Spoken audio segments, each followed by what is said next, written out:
Hello, this lecture is on Charlemagne, also known as Charles the Great. Charlemagne was the greatest medieval king. He had physical strength, a courageous spirit, and pride for his race. Church leaders were lenient with some of his behaviors and saw him as a worthy representative of Christianity. His coronation by Pope Leo III in 800 advanced the theory of divine rights in kings, strengthened the papacy, and caused further division between Western and Byzantine Christianity.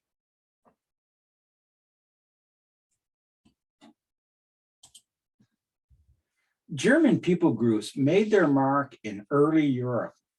When the Roman Empire fell in Western Europe, Germanic kings set up kingdoms.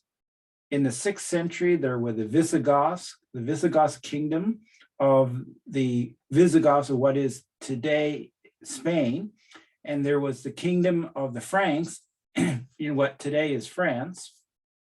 Clovis was the first to set up a Frankish kingdom. He ruled from 481 to 511 and converted to Christianity. By the early 8th century world of the Franks, we see the rise of the Carolingian family, assumed to be a great aristocratic family. The Carolingians controlled large tracts of land. They increased their power by their policy of strategic marriages, which brought additional land and influence. They also developed close relations with church leaders, especially bishops and abbots. The Carolingian family founded many monasteries. Holding the title of mayor of the palace, Charles Martel inaugurated the Carolingian dynasty. He controlled the eastern part of the Frankish kingdom. His military force included armed freemen and a strong cavalry. In 732, Martel scored an impressive victory against the invading Muslim army at the Battle of Tours. This victory over the Muslims, who had conducted raids in France soon after they took control of Spain, enhanced the name of the Carolingian family. Martel was supporter of Christian monasteries and missionaries, including English missionary and reformer Saint Boniface. Charles died in 741, and his two sons, Pippin III and Charlemagne, shared the kingdom. 10 years later, Pippin took the throne. His brother Charlemagne had left political life to become a monk. Pippin's leadership was approved by Pope Zachary. It is likely that Zachary desired the support of the Carolingians as he worried about the power of another Germanic group in Italy, the Lombards. Pippin died in 768, and his two sons, Charles and Charlemagne, ruled. At the age of 20, Charlemagne died, and Charles became the sole king in 771. Charles, or Charlemagne, was 29 years old. Charlemagne stood out in many ways. He was an extraordinarily large man, 6 feet and 4 inches tall. His presence was stately and dignified. He was a good swimmer and took vigorous exercise on horseback. Charlemagne enjoyed his time listening to music and reading books.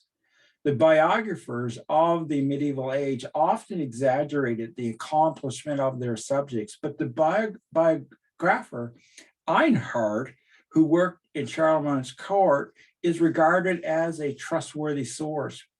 He wrote the following: Charles was moderate in eating and especially so in drinking, for he abhorred drunkenness in anybody, much more in himself than those of his household. But he could not easily abstain from food and often complained that fast injured his health. He rarely gave entertainments, only on great feast days and then to large numbers of people. On Charlemagne's piety, Einhard wrote Charles cherished with the greatest fervor and devotion the principles of the Christian religion, which had been instilled into him from infancy. Hence, it was that he built the beautiful basilica at Aix-la-Chapelle, which he adorned with gold and silver and lamps and with rails and doors of solid brass. He had the columns and marbles for this structure brought from Rome and Ravenna, for he could not find such as were suitable elsewhere. He was a constant worshiper at his church as long as his health permitted, going morning and evening, even after nightfall, besides attending Mass. One can make two observations from this quote. Certainly the basilica at Aix-la-Chapelle was quite a contrast to the simple house churches of early Christianity. And the Christian piety of Charlemagne offers a stark contrast to the religious faith of earlier emperors. According to Einhard, Charlemagne cared much for others who had little. He was very active in aiding the poor, so much so, indeed, that he not only made a point of giving in his own country and his own kingdom, but when he discovered that there were Christians living in poverty in Syria, Egypt, and Africa, and Jerusalem, Alexandria, and Carthage, he had compassion on their wants and used to send money overseas to them. It is notable that Charlemagne cared for those living far beyond his empire. In these regions, Christians lacked freedoms and were heavily taxed under Islamic leaders. Charlemagne could be moral and he could be decadent. He married 4 times and had numerous concubines, and thus as many as 20 illegitimate children. He was both barbaric and learned. His favorite book was Augustine's City of God. He spoke German, that was his native tongue, but he also spoke and read Latin and could understand Greek. He was known as a great organizer. His gift of organization was a reason for his success with his military campaigns. Charlemagne cleverly attracted powerful people to serve him at the royal court. He created the perception of wide consultation, but the court's policies followed his vision. Charlemagne continued his close relationship with the Pope. In 773 and 774, he campaigned in Italy, where he eventually ended the rule of the Lombards, much to the appreciation of the Pope. He viewed Pope Hadrian I as a great friend. Hadrian had supplied him with a copy of a bishop's book, a mass book, and the orders for the worship services of the church. Charles also asked for a copy of the Rule of Saint Benedict, the book written approximately 250 years earlier that offered instructions of the monastic life. He brought the rule into court, and his scholars studied and implemented it. Charlemagne's conquest of the Saxons allowed for the expansion of Christianity. At one campaign at Verdun in 782, Charlemagne allegedly executed 4,500 Saxons who had annihilated a Frankish army sent to stop a Saxon rebellion. The story goes that earlier in the year, when the Saxons defeated the Frankish army, among those killed were close friends and associates of Charlemagne. In response, he sent an army against the Saxons, who surrendered the 4,500 rebels. The rebels were immediately beheaded. Was the Christian Charlemagne a murderer, or was his actions typical of the era? Charlemagne's policy towards the Saxon was forced integration. The royal Frankish annals, which were annual reports recorded at the time of Charlemagne, explains his Saxon policy. Quote, persist in this war until the Saxons were either defeated and forced to accept the Christian religion, or entirely exterminated, end of quote. Defenders of Charlemagne's drastic action could point to supportive church doctrine. For example, the Council of Toledo in 681 had called upon civil authorities to behead all those guilty of non-Christian practices. Medieval chroniclers and biographers generally condoned Charlemagne's action. One exception was Alcuin, an Anglo-Saxon scholar and friend of Charlemagne, who was critical of the forced conversion of enemies. Alcuin agreed that it was proper to seek to convert the hard Saxons from the filth, quote, of their evil ways, but careful thought must also be given to the right method of preaching and baptizing so that it be not made useless by lack of understanding of the faith. In one letter, Alcuin wrote, "A man can be attracted into faith, not forced. He can be forced to be baptized, but this is useless for faith." I'll return to Alcuin later. The chronicler Nithard suggests that Christianity became closely associated with Carolingian oppression.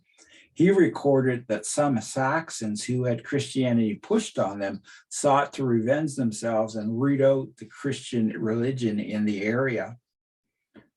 There were several reasons behind Charlemagne's policy. First, he was seen as a devout protector of the church, and this won him support of Christian nobles.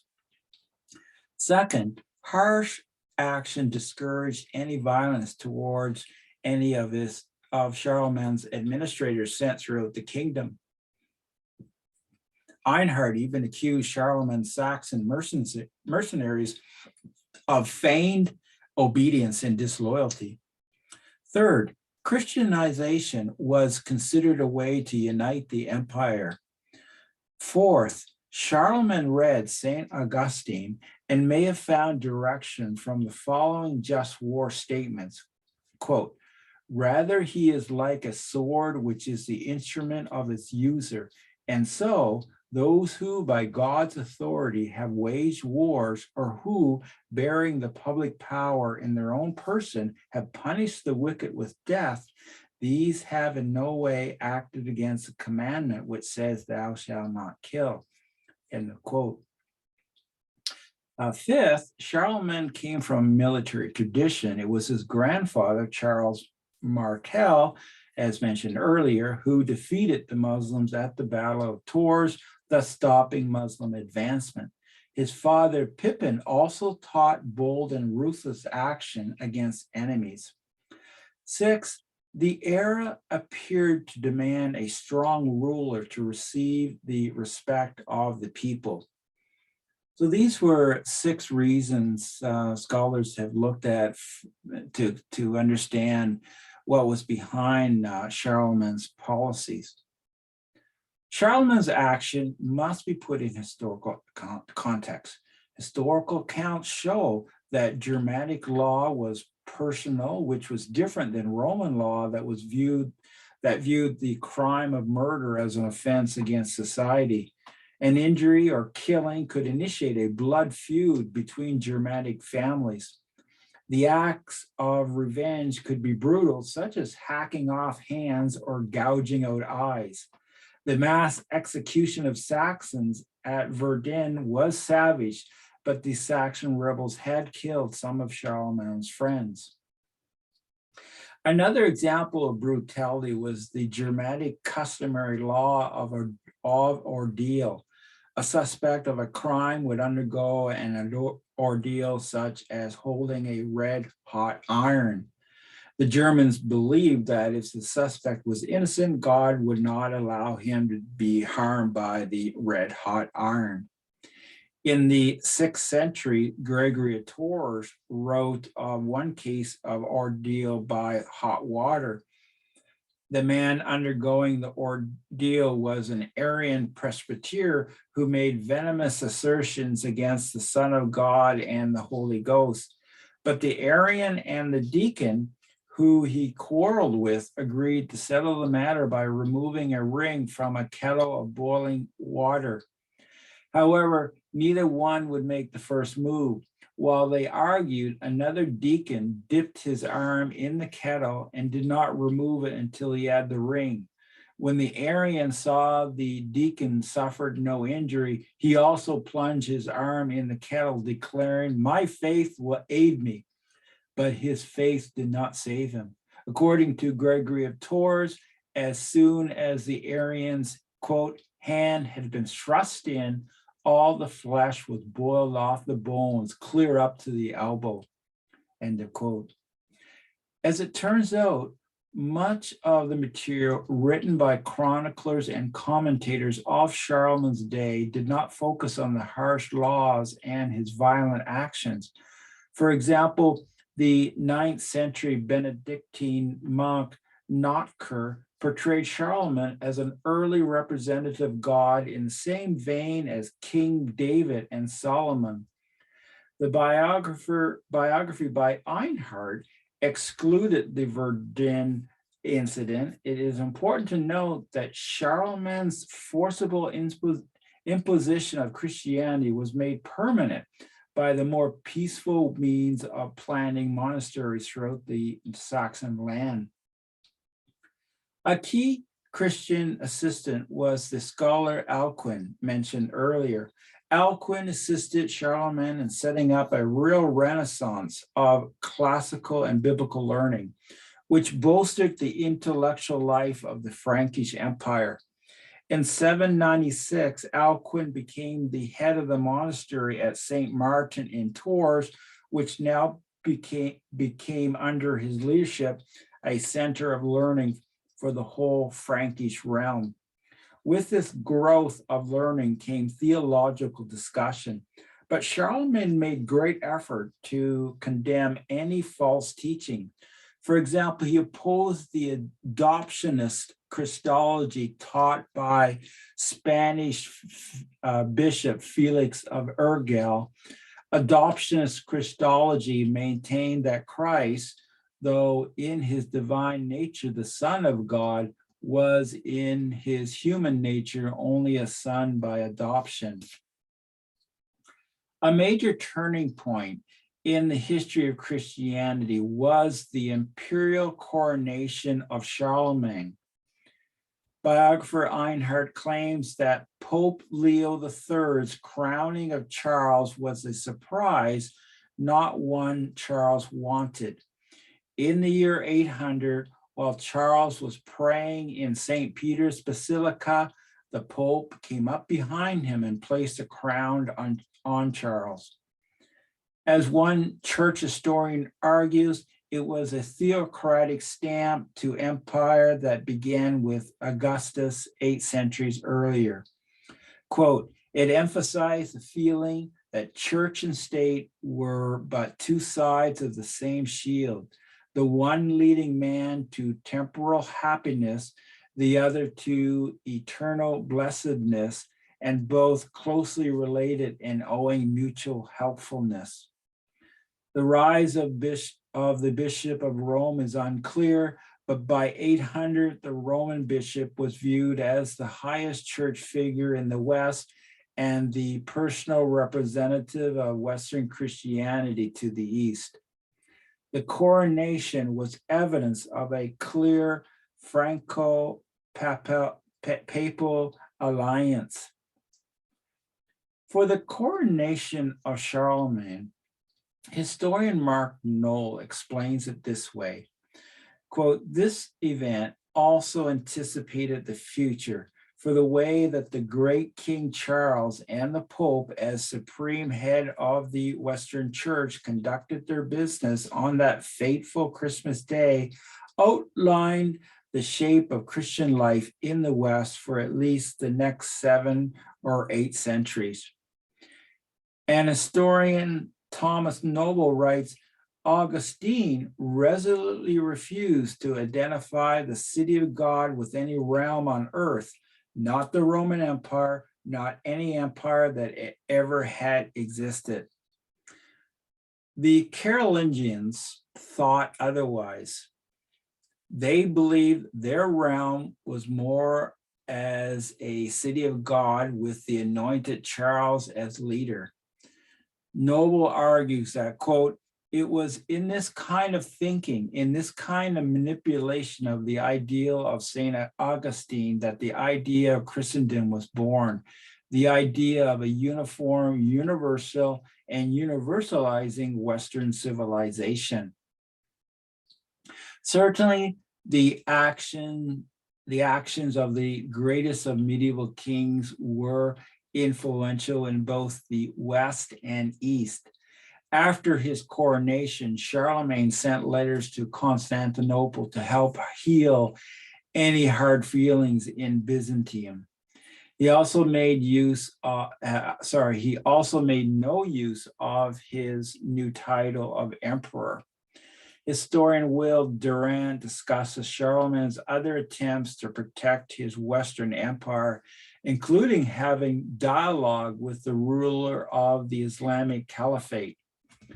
To discourage any attack by Byzantium, he arranged an entente with Harun al-Rashid, who sealed their understanding by sending him some elephants and the keys to the Christian holy places in Jerusalem. The Eastern Emperor, in retaliation, encouraged the Emir of Cordova to renounce allegiance to Baghdad. Strange alliances between Christians and Muslims demonstrated the fragile relationship between the Holy Roman Empire, an entity more in theory than in fact, and Byzantium. Charlemagne accomplished much in raising the standards of Christian leadership, but his political rise and the increasing influence of popes signaled difficult times for those desiring Christian unity with the Western and Eastern churches. Thank you.